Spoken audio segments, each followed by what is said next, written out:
We're going to get started. Hello, everyone. Welcome to Woven today. Just in way of announcements, we actually are going to be moving the service start time to 2 p.m., unlike previously announced, to the last week of April.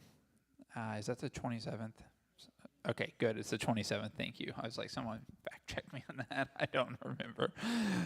So that's our big announcement way. John and I are going to talk today in the next couple of weeks leading up to Easter. So that's all going to be fun. And so just a welcome to all of you, regardless of your race, your gender, whether you classify as queer or not, whether you like God, the Bible, any of those things or not, you belong and are welcome here, just as you are. There's a lot of cool paint set up that Daniel's going to explain to us. Or at the very least, I'm going to try. So, that's right. We are painting, finally, because I got all of the paint mixed and ready, and I am so excited. So, this is going to look a little bit different. If you were here for when we did the big painting of all the canvases woven together that's on the outside, this is going to look a little bit different. We have 6 canvases that are not connected to each other, and some of you in our previous service wrote some of the words that you have associated with the 6 words that we've picked, which are repair, reframe, resurrection, dethrone, despair, and destroy, which are associated with reconstruction and deconstruction. So some of you have already written some of the, I already said this, but I'm going to repeat it. So the words associated with the 6 words are already on here, and what we're going to do is we're going to paint over them in a musical chairs kind of way. So what we're gonna do is we're gonna start painting, and then after a certain time, we're gonna switch around and continue painting the canvases with different paint. Does that make sense? Kind of like a musical chairs kind of a way? Okay, cool. For logistics, how many would like to participate in this? Just 4? 5? One more brave soul. Okay, cool. I think we've got 6. So if you are one of the people who raised your hands, come on up. What we're going to do is just pick any one of these colors, canvases, and feel free to open up the jars of paint as well. And I'm gonna unpause the music while we do this. Okay. Okay. And feel free to choose whichever one of the brushes you would like.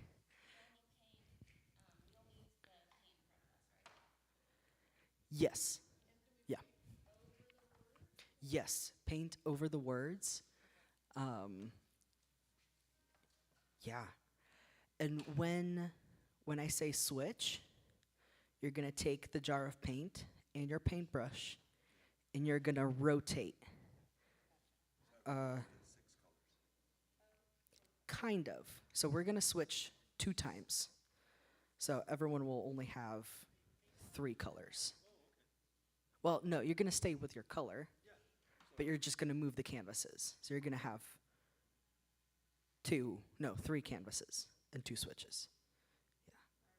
Okay. Yeah. Yeah, that's the point. Is that all? Yeah. Yep.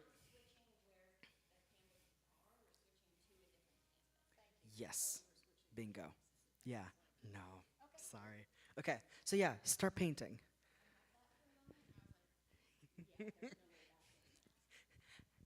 And for our folks who are watching online, there should be a prompt. There is a prompt on the screen. Feel free to share your meditations and your thoughts in the comments, and I will find a way to incorporate those later. We'll see what happens.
with your computer.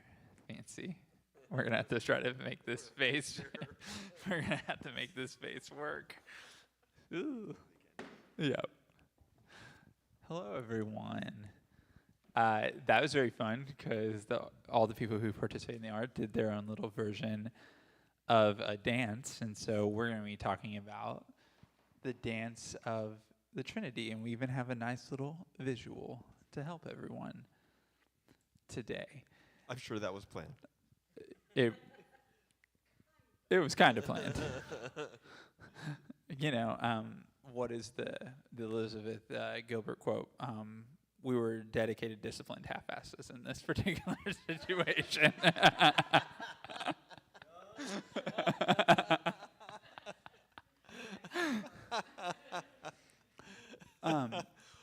We prefer to call that authentic. Yeah, that's fine. We were just being authentic. That's great. I will go with it. So why don't, as we get started, you kind of tell me, because I actually don't know the answer to this, kind of how you came into this idea as the Trinity as kind of a dance, because you've talked about that at Beaumont quite a few times, actually. Yeah, it's come up, and I used to talk about it in my classes quite a bit. Really? I don't remember that at all. Well, it was after you. Oh, okay, that makes more sense now. So there was some professors I had when I was doing seminary work that talked about it. They were conservatives, but they were also interested in orthodoxy, like the Orthodox Church not being right, but in Eastern Orthodox and Russian Orthodox, and they talked about it, and it was such an appealing concept to me that I started incorporating it in almost everything. And the Greek word that they used and that is the ancient word for it is perichoresis, which means the holy dance. And so here we have a representation of the holy dance. This is an icon from the Russian Orthodox Church, and seemingly the first sort of, it's called the Holy Trinity, but it's this idea of a perichoresis. Now, in this case, they're not physically dancing; they're at a table, but it feels really representative of this idea. There's another one where they're sort of holding hands, and it's like a round dance, if you've ever done that. And the idea is the invitation of the Trinity to us and to all of creation to become a part of the dance with them. So it's, even if they're holding hands, it's like this. And now they have released their hands, and you get to hold a hand of the Holy Spirit and a hand of Jesus. And the round dance increases in size with every person. Yeah. It really helps with the with us God imagery of that's kind of how that works, right? It kind of blows up, and where I first heard about this was ironically from William Matthews before he deconstructed. I don't think he was at Bethel still, but he had deconstructed. So this was before. a singer that was at Bethel. Yeah, for a while. For a while. And he... Yes, who changed a lot. Yeah, he changed a lot. And so anyways, so he was reading this Richard Rohr book called The Divine Dance, and I was like, oh. And I had been exposed to Richard Rohr at that point. And I was like, what? I was like, what's that about? And then it took me like 9 years to read it. It didn't intrigue me that much at the point. But what I do like the concept of it, right, because it does talk about the Trinity as a relationship. God is flow and not a static being, which is really important because it kind of blows up against kind of that all-powerful idea that I for sure was incorporated into, whether it would be Methodism, Catholicism, whatever. That was for sure the push, right? Yeah. The God is all-powerful. I mean, Asbury talked about it at nauseum, even though they rejected like the sovereignty convos, like, but they did talk about the all-powerful God a lot. A lot. It's throughout evangelicalism, and that's why the king picture is the picture of the evangelical church. This idea of an all-powerful one. So the idea is Jesus, when he was on earth, was submissive and laid down power. After the resurrection, Jesus takes back the power and lives not in submission but in rulership. Yeah, that's so cringy. Sorry, I got all the bad chills. It's there. Yeah, it's just all all there. of the bad. And it's such a flip. Like yes, this is how Jesus was when he was here, but now love looks just the opposite of that. And it's like, wait, what happened? How did you make that kind of do that kind of magic trick in your mind, where everything that Jesus stood for now is the opposite? Yeah. It's a schizophrenic Jesus. It was For sure. yes, this way until the resurrection, and now all power. Yeah, and that helps, and I'm sorting this out in real time, so we're getting into half-baked territory, and everyone will have to forgive me in advance because I did talk at Beaumont today, and I put forth a ton of emotional energy, and I am a little bit more tired than I normally am. But the thing that it's helping me with, right, is when you think about flow and interconnectedness between Father, Son, Holy Spirit, it really does kind of destroy the hierarchical idea because it's all interconnected.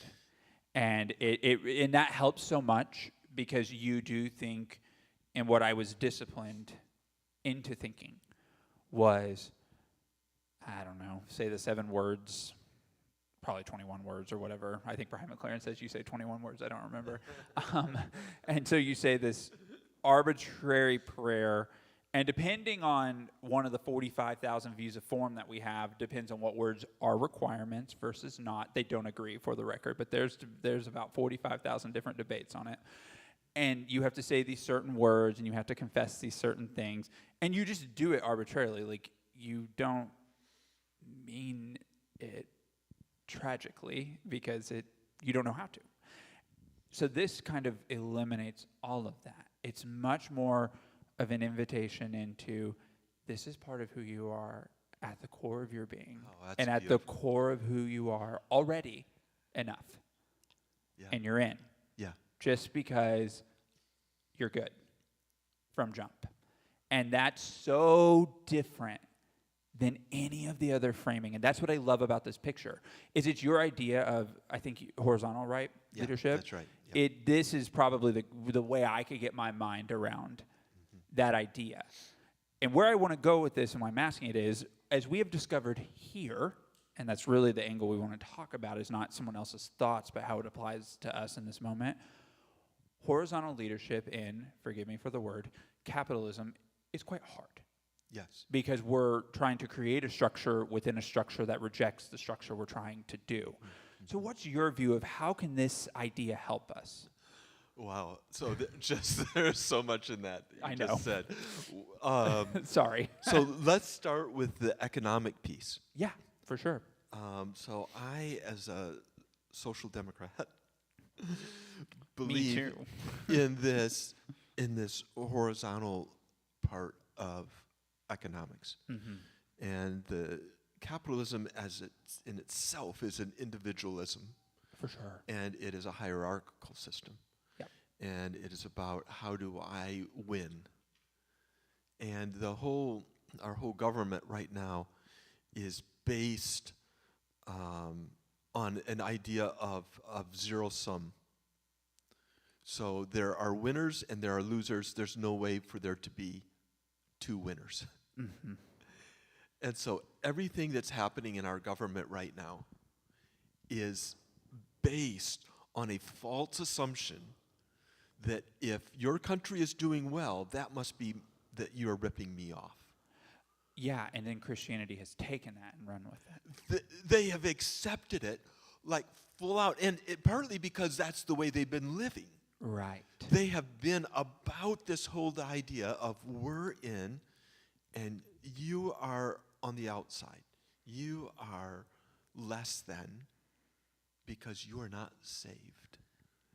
That's okay. Yeah, what were you going to say? No, one, this is just a funny aside. Thank you for clarifying it. Sarah, here's the religious The angle to outside, every yeah. conversation you and I have on the phone.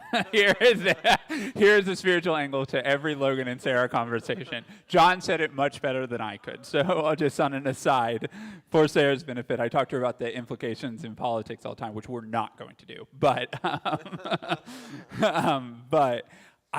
what I also love about it is it kind of helps me with the eternity conversation because I don't like that convo in the concept of eternity very well because it feels like everything's good, right? Like there's no more growing. That's just not fundamentally who I am. That's so confusing to my mind. I literally can't get it. But the idea of relationship being ever-flowing and eternal in nature, that feels a little different. That feels like an invitation to something. That's helpful to me because I've broached eternity talk a few times here, and nobody seems interested. And I think that's where it's from. Yeah. Because how many of you get it? Real talk. Like, we'll just ask the thing. Who gets the eternity piece? Daniel gets it. Good. Good. Like, it is hard. That's a hard conversation. It's a hard one to have. Yeah, but I think if we reframe it this way, I think that we might be able to get there. Yeah, so this may be one of those end things for us of the places that we have to kind of sort out all of the dogma literally with it. And then maybe there's an invitation to something relational that feels more wholesome. Yeah, let me give a picture. Sure. So this is a picture of the Big Dipper. So the constellation in the sky. Everybody knows the Big Dipper, and the end of the handle points towards the North Star, which never changes in our sky. So here's the reality: the North Star is hurling through space at speeds that none of us can imagine. Hurling through space. But from our perspective, it never moves. Huh. The reason is it's so far away. Wow. It's so unfathomably far away that it can move at incredible speeds, and to our eyes, it looks like it is immutable. Huh. That's good. And I use that word because that's a word we've used with God. We say God is immutable, never changing. Here's my proposition. What if God is like the North Star?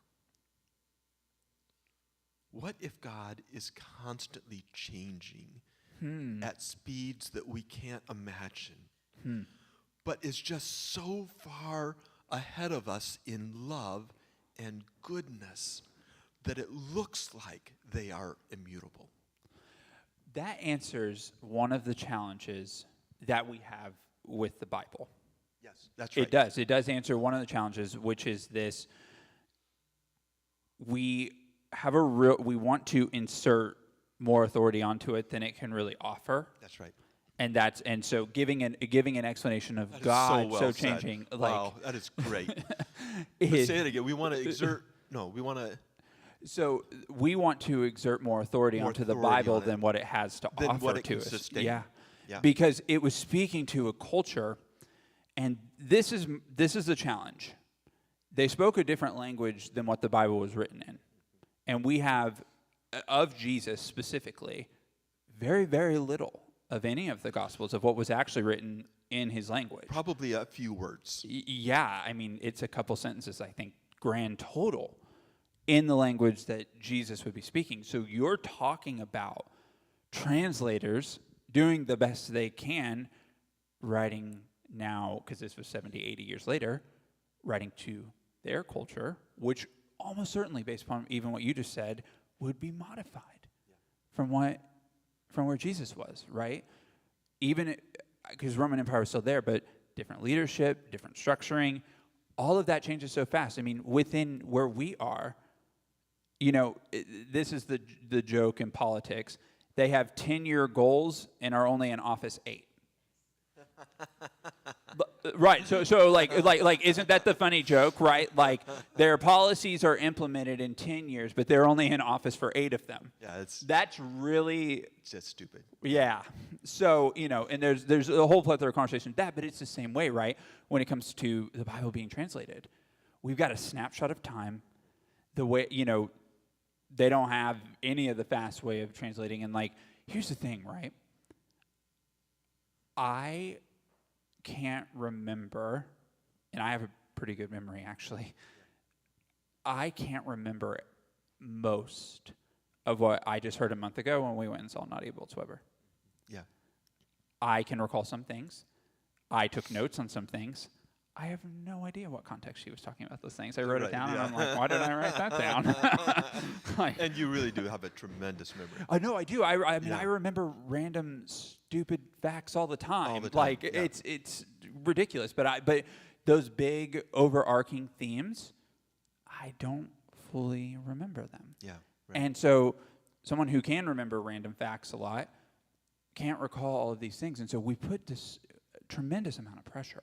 And what I love about this is this is an invitation to flow, to put in experience into the conversation with this dance. And that is hard for religious cultures, and I don't even think this is uniquely Christian, to reckon with. No, that's is when you have to reckon with the facts that your human experience doesn't deny you anything. Like, they didn't call cancer what we call it today. Mm-hmm. There wasn't the same identifications, right? So where do we look at to the Bible for hope with that? It can offer inspiration for sure. I'm not denying that. But it can also make you not go to a doctor. Yes, which has happened in a lot of Christian communities. Exactly. Yeah, because they missed Jesus' words when he said, I'm going to give you the Holy Spirit who is going to lead you into all truth. Yeah. And they thought that Jesus' words were going to lead them into all truth. Mm-hmm. That's what they thought.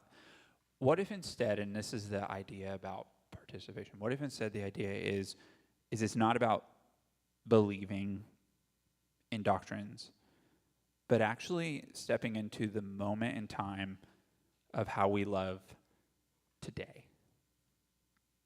What if that's the real invitation of the dance? Is it's this divine moment for today of love and not as much about all the other doctrines? Because here's what I'm convinced of. Because this is the beauty of, and how, one of the things I actually loved about the divine dance was, one of the few things I remember, because it was a very dense book, was Richard Rohr talked about how religious culture actually used to be on the cutting edge of science. They thought science thrust them forward in their relationship with God, in the mystics world, as well as nature. But they definitely thought science was that. And then the Enlightenment happens, and they become overwhelmed, and they react. And so I have to wonder, with all that thinking, what if, because I don't think the way that we're trying to do love today, gosh, I know I'm talking in a big generality with that word, and forgive me, will look the same in 20 years. I think we're going to learn how to do it deeper. That's right. Yeah. I just think it will evolve, it will grow, it will change, which circles back to your idea of what if God is constantly changing, because the way he's helping us in our culture's love is in that ebb and flow. And so our changing constantly is actually a part of joining in the divine nature. So it always bothered me that God wanted us to do something that they didn't do. Like, if change and growth is so good, why don't you do it? And so now it's an invitation to join their dance of growth. And so, because this comes back to the form versus presence debate that I referenced a few weeks ago, I don't think you were here. I read a really remarkable article about the 45,000 different forms and the schisms that those forms have caused.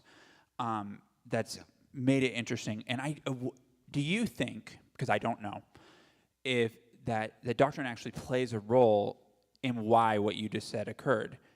I think we've created doctrines for a God that we're comfortable controlling to fit our narratives, to fit our lives, rather than being flowing and willing to actually fully grow and change, because we believe God grows and changes, and that actually more accurately, in my view, matches the world and our Right. lived experience. Yeah, so two things. First, you mentioned the word flow a lot because Rohr mentions it a lot. Yeah. But I want to talk about that word just for a moment.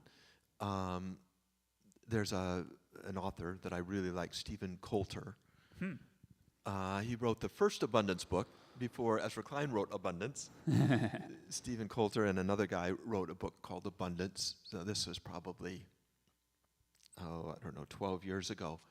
And it was the idea of we have the workings, we're making the workings right now for there could be abundance on the earth.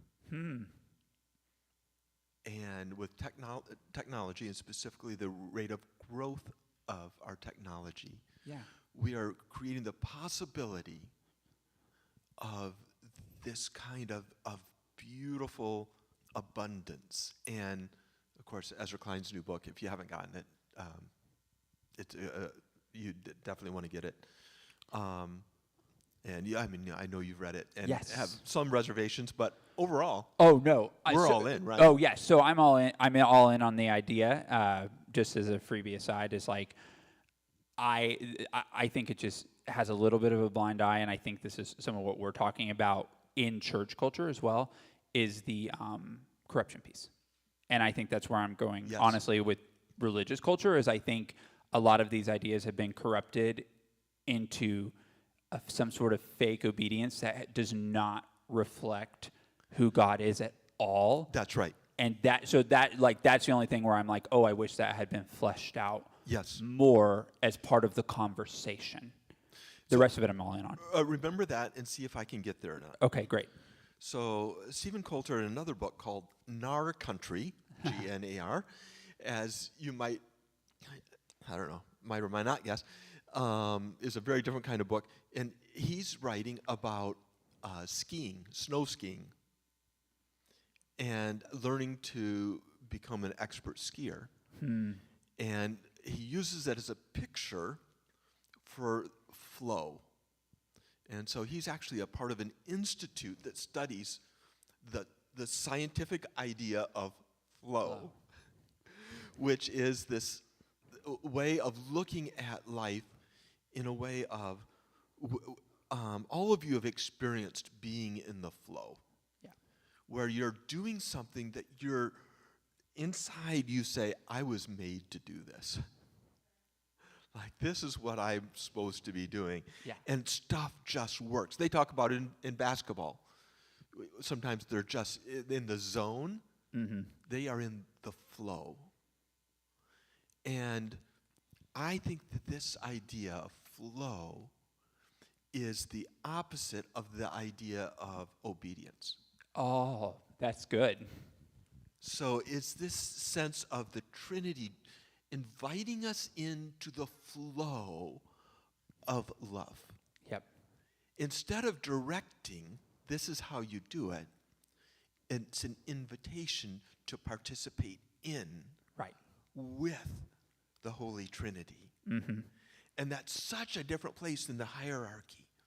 And the obedience. You know, as evangelicals, oh man, their favorite word is obedience. Absolutely. Every book I had to read in college, every class had at least one book with in the title had obedience in it. Every religious class I took in college, one of the books had obedience in the title. It was exhausting. And it honestly, and this, I'll I'm going to circle back to 2011, Logan. It felt like a ton of pressure. And I was like, right. wow. And I was like, you knew me then. I was all into that. Yeah. And I was like, I can't measure up to this. Well, I nobody felt that, can. right. I felt like that at that time. And mainly we couldn't measure up. Well, not mainly, but one of the reasons we couldn't measure up is because you never knew for sure what you were supposed to be obeying. Like, Because they debated it. well, They I don't know, debated it. and maybe you picked wrong. Well, that's your fault too. Yeah. Like maybe you didn't understand what it was to obey. Yeah. I'll never forget. This is one of the scariest things that's ever happened to me. I was talking with a therapist one time. I only went one time, just so you know where the story's going. And I was talking to them about, because at that point I was feeling very liberated to be a queer person. And they looked at me dead in the face and said, you know, I'm here to help you, but it's ultimately your choice if you go against God. And those are choices queer people have to make. Oh my goodness. Mm-hmm. Oh yeah, no, I totally believe that happened. I Yeah. mean, not, of course I believe it happened, but that is so consistent Right. with the obey idea. Yeah, and in that they were telling me this story about another person who they had done therapy with for 6 months, and the person at the end of it took away from it, oh, this is who I'm supposed to live myself. This is me being fully me, and they told me, you know, I had to question myself whether I misled them or something, and I'm like, what? You actually did your job, you unlocked it, you helped them actually find themselves, and you're critiquing yourself. And I was shaken. I was like, what is happening? So then I went to a Buddhist therapist, so it was a lot better. Solved. So for those of you who haven't come out of this tradition, this primarily comes from a singular story in the Old Testament. Yeah. And it's the story of Samuel and Saul. And Saul, this is near the end of Saul's reign, and Samuel has told him, don't leave anything alive. And go kill these people and don't leave anything alive. Which is just in itself so ungodlike, right? This is the opposite of who God is. So we assume that because Samuel said it, did I say the wrong name? Because Samuel said it, it must be Right. true, must be from God. So Samuel told Saul, don't leave anything alive. Wait until I come, and then we'll sacrifice. Mm-hmm. So Saul's there, he kills a bunch of the people, but he leaves some of them alive, and he leaves the cattle. And Samuel doesn't show. He says he's going to come, but he doesn't come. Waits however many days. Finally, Saul says, look, I've got to make some sacrifices. And so he sacrifices some of these animals that they kept alive. And then Samuel shows up. And Samuel is furious with Saul. And he says, what do I hear in my ears? I hear these cattle mooing and the sheep, whatever sheeping do. And he's angry with Saul. And Saul says, I'm just trying to do the right thing. Mm-hmm. And so I'm sacrificing some of these animals to God for what God did for us. Yeah. And this is the verse. Samuel looks at Saul and he says, it is better to obey than to sacrifice. That's so cringy. I forgot about this story, and now I remember hearing that very story. I remember it viscerally. This is really the sole verse. There are other ones that talk about obedience, but this is the root of all of that talk about obeying God. And so there's so many things wrong with it I can't even begin to say. What if a best parent doesn't teach their kids to obey them, but invites them into the flow of their own lives. Yeah, because it also gets out of dualistic thinking. That's right. When we do that, Yep. because a lot of us were trained to think like God versus creation. Have you ever had a God versus the world conversation?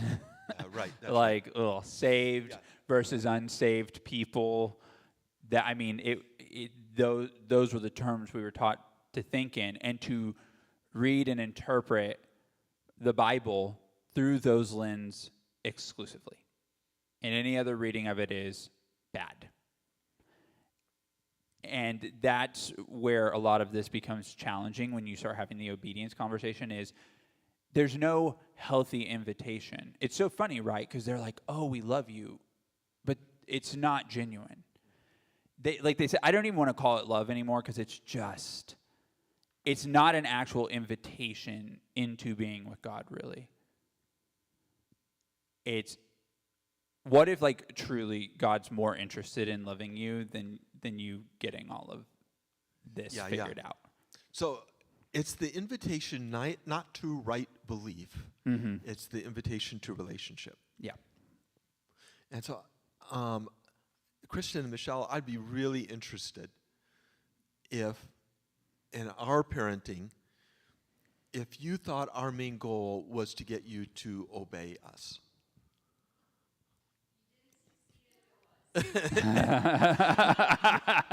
For those of thank you for the online, honesty. what Michelle said was, if that was our goal, we did not succeed.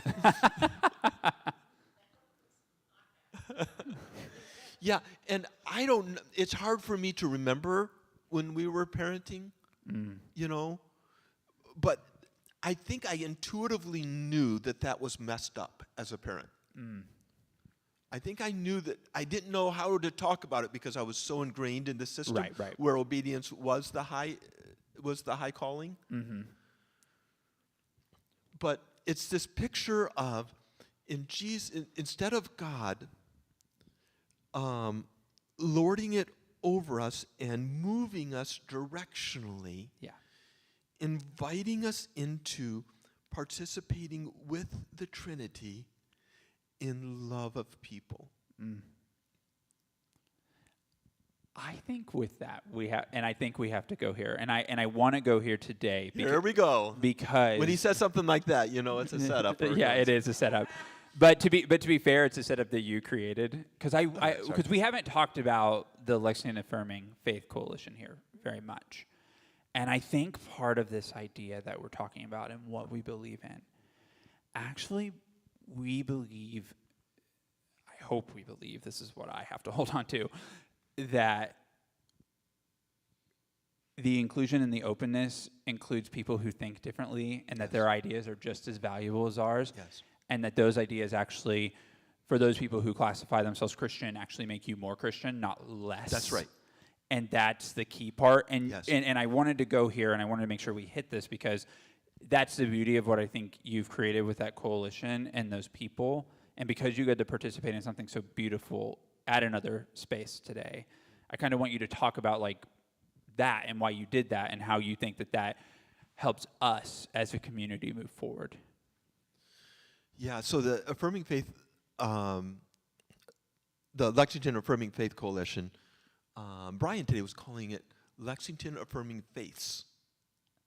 I kind of like that. And I don't know, we might head that way. He liked it. Well, laugh feels a lot easier. Because you can go right to laugh. Yeah, instead of the C being silent. Yeah.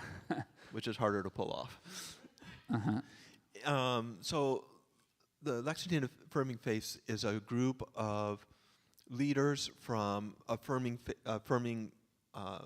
faith communities here in Lexington. So we made this up back in the fall.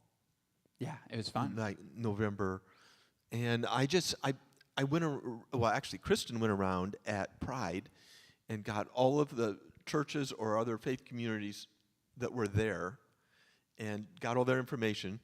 And so then I just emailed everybody and said, hey, why don't we be a part of this group? Why don't we make up a group? I love this so much. And so we did. So it is interfaith. It has Jewish. It has a spiritual congregation called Ahava. It has the Unitarian Church, which I was at this morning. And it's the belief that God is not exclusive Right. in the invitation to Christians. Yep, that's right. That's right. God is not exclusive in the invitation to be a part of the dance. And that is a tremendous, pivot point, or, I don't know, fulcrum point, a dividing point. In mathematical terms, they call it a bifurcation point. It's where you have a stick that is not flexible, and it bends and bends, and then it breaks. And that moment when it breaks is called the bifurcation point. And I really think that this is a bifurcating place where God is inclusive instead of exclusive. The most beautiful part about, because I've attended 2 of those 3 meetings, the most beautiful part is that I have felt permission to not have to measure up to anything. I just was invited in. And it was the most home-like I felt in any kind of spiritual sense, because there was nothing but pure curiosity in its nature. Like, I remember first meeting people just talking to me, and it was like nothing else mattered. It didn't matter what I said. It didn't matter what my thoughts were. None of that. I felt like humility from those people that I don't like that word because it's hard for me to do. But I felt this humility on top of this very radical love, because it was much more encompassing than what is even attainable in this space, because those people aren't here. And so it brought something else in, and it made me feel more connected to God than I'm used to. And I think that's beautiful about it. Well, almost all churches have come out of a history of belief-centeredness. Right. Almost exclusively. Of inclusivity and exclusivity. I mean, here we are, a part of a Presbyterian church, which is built on the premise of exclusivity. Oh, for sure. That was the primary theological concept when Presbyterianism began, which was that there are those who are predestined to be in and go to heaven, and there are those who are predestined to hell. I will. So this is just an aside. So this is our first convo ever when he told me it was going to be meeting in this place. I'm like, why would you meet at one of those places, John?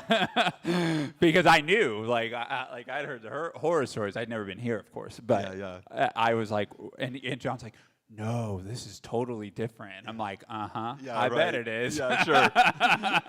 Sure, you say those words. That was what I thought at the time. But it is funny, right, to see, and there are some things, right, and I think this matters too. We're a lot less of this, so I want to defend the woven service here.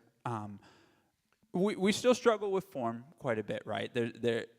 Churches are pretty addicted to form, more than they actually care. Somebody needs to write that down. Churches are pretty addicted to form. That's really good. No, that's really good. Andrew, can you take care of that in the back? Thank you. That's crazy. I mean, that's really good. Yeah. Where I've been thinking about this, and I really want to defend so many of you who are here, and I talked about this morning lightly for a group of people, that this is historic too. One of the things we're learning by inviting these people in, because as you talked about with your experience today, that's why I want to say this with the Unitarian pastor and the great harm he's been caused by Christians in particular. Yeah, I'll just say, when I was there, they talked to me about, one of the guys I met said, most of us here are refugees from other churches.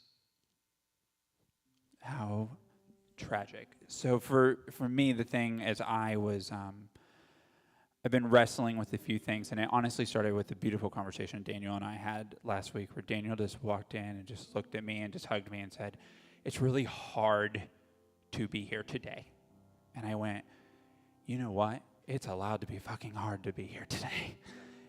Because what it dawned on me later as I started to process that conversation, because I feel that way literally every time I walk into this building, every single time, is because, and so many of you are doing this too, we're showing mercy by showing up. We're actually offering these spaces real, genuine mercy by being here, because they're loving the best they can, but they don't know what they're missing without queer people here. We don't know what we're missing with the people who are not here right now. That's why I said whenever I was at Laugh's group, it was so fulfilling to me of like, wow, there's more to this. There's more to be gained. This love is broader than we think. And that's why I love this concept of dancing and flowing in the Trinity and with everyone, is because it gives all of us permission, because we exist, to be in. No one is excluded. That's anti-God, is exclusion. When you have a chance this week, listen to the Beaumont service from this morning. Logan talked, and he goes down this idea of the mercy idea, and just really, and I know it's a really important talk for all of us. It was the hardest one I've ever had to write. Yeah. And I want to say, Woven was not founded that way. No. Woven was founded like Laugh was founded. That's right. On a vision of God as inclusive. Yep.